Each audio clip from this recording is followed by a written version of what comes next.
light. Okay, welcome to the channel. I'm back from the dead. No, today we have a LED studio light. Look at this little guy. The COLBOR CL100X. Super compact, lightweight, you know, can fit in my pocket maybe. Look, when you go out on a job, just put it in the pocket like that. Hi, I'm the photographer. You just pull it out, there you go, you know. Everything aluminium. And you know, it's one of these. And this will we shoot with today. And I want to show, what do I want to show? Well, I want to show that it can be enough with just one light, you know. This guy, it's a bicolor LED light. So it goes from 2700 up to 6500 Kelvin. Comes with this Bowens adapter. Click and click. It also comes with this small reflector. Click. And now, when you're using this one, now it will concentrate the light so it will be even more powerful. And then you connect this USB-C connector for the power. I should also say that it comes in this nice bag, you know. You can connect it to your iPhone. It has an app, and then you can control everything from the app. You know, if you have it high up in the ceiling or something, then it can be very good. So what are we going to shoot today? Well, I have my new watch. It's the MoonSwatch Speedmaster Omega. Piece of plastic, very lightweight. Mission to Mars. And we will shoot this guy. One other thing I need to tell you about this LED light is, if you stick to the end, I will tell you how you can get the chance to get one of those for free. Ooh. So today, what I want to show you is that it can be enough with one light source. You don't need to have like 3, 4, 5. You can get very, very far with only one. If you are starting out in photography, this can be a very good option because they are very, very cheap, I would say. If you compare with a flash, like a Pro Photo flash, you know, it's like for free. And I will show you today how you can get nice light on the watch, on the scene, and also on the background with only one light. First of all, let's put this guy on. This is power 1. And if I crank this up to 100%, now you will see. This is 100%, and if you turn it to the scene here, you will see it's totally blown out. So let's take this down for now. Oh, the wrong knob. Now I change the color actually. Now you can go down to 2700, very, very warm, and then you can go up to 6500, very cold. But I will stick to 5600, and let's go down to 1% again. The reason why I'm sticking to 5600 is, you know, it's like daylight, sort of. Woo! How to start? Well, we need to take the first shot. 1% power, but to be fair, I should say that the settings of the camera is like f11. It's a very small aperture, really. We are closed down, so we will get quite much depth of field. But the thing with LED lights compared with flashes, then you have to switch the shutter speed, you know.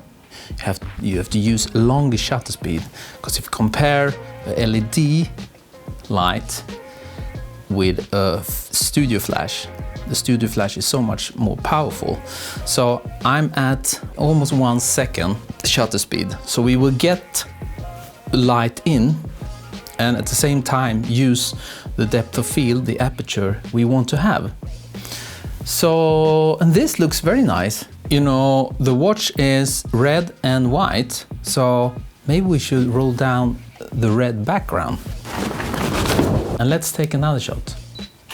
We get a bit of red, but the thing is, today I do not want to use this hard light. You know, it's a very small light source, and for this watch it can handle it, but I want to use a soft light, a big light source that will hit this watch. The diffusion as close as possible to the watch, so it will get as big as possible. Because now this light, it will illuminate the diffusion and that will hit the watch. So let's take another shot. Okay, that's very nice, that's what I want. But this guy, it will kill some light, of course. So maybe we need to up the power, because only 1% of this LED light. So I think we should go up to 100% actually. So now it will be very powerful. And let's take another shot. That's more like it. We have a very nice light on the scene, on the watch. And now we can start to play a bit to get some light on the background too. And the thing is, when you only have one light source, you have to consider the distance to the background. This is like 1.5 meters maybe. So you need to place your scene at the correct distance. If you're very close to the background and we hit with the bare LED light directly on the background, it would be totally blown out when it's good on the watch. So we need to come out a bit from the background. So now full power on the LED light. And why do I go full power? Well, because as always, I'm feathering the light. I'm wasting a lot of it by shooting down on the floor, because then I can use the edge of the light, as always. And if you take a look at the scene now, the watch has nice light, it's good exposure for the scene, and there is a bit of spill on the red background. But now we can start to play and turn this guy a bit towards the background. I will just turn it like maybe 1 centimeter or 2, and then we can take a shot. And what do we get now? Will we get a bit of light on the background? Yes, you see a tiny bit down on the right side there, and then I can turn it tiny bit more. We're talking about centimeters now, starting to get this nice gradient, okay? So I want to turn it a tiny bit more. Yes, you see now, here we have the light coming in and then it fades out. So it's kind of a halo effect, and you can play around with this. You see down here, this is where I hit with this LED light. It's just the edge, and then we will get this nice gradient, a nice halo effect behind the scene, you know. I will set the focus on the logo, and let's take another shot without touching the camera too much. It's best if you are triggering the camera from the computer, because we have a very long shutter speed. So what do we have here? Yes, this looks nice, but there is one thing we need to take care of. You see the face of the watch, it's filled up with this diffusion. So it's just, there is no contrast. Then we do the Botvidsson trick. And in this case, this one is quite far from the face of the watch. So I need to make a bit bigger circle. Often I use a lens cap or something, but that's too small in this case. So I took this molten fabric, this super black molten fabric. You can get this on eBay or something. I cut this out and I want to place it on this diffusion so it will cover the face. I've done this many times on this channel, but this time I went for a bit bigger one because I wanted to cover the whole face. So now I will try to place this at the right spot. Now I placed it up there, and when I looked into the camera I could tell that there was some shadow going on. I could see when I moved it around. So let's take a shot and see if I placed it at the right spot. Yes, now we will get the face back again. Let's take another one without me touching the camera. I will trigger from the computer so we get a sharp image. There we are, look at that. And this is before, without, you see, washed out, and then, and it's just covering the face, you know. And it doesn't matter, because the light source is very big, it will hit the watch anyway. If you want to bounce back, you feel it's not enough light on this side, well, then you can just use like a mirror.